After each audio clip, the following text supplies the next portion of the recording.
Right now we can see kilometers per hour. Also down below you can see the tachometer graph. So you can see how it changes when we press the gas pedal.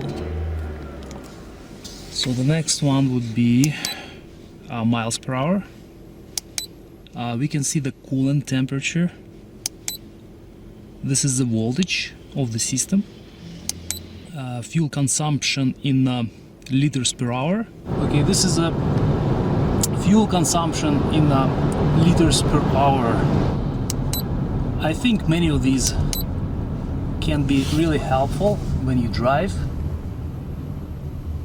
And there are a couple like the voltage and the coolant temperature that you won't necessarily find in the vehicle settings as well. So overall we think this device can be pretty useful.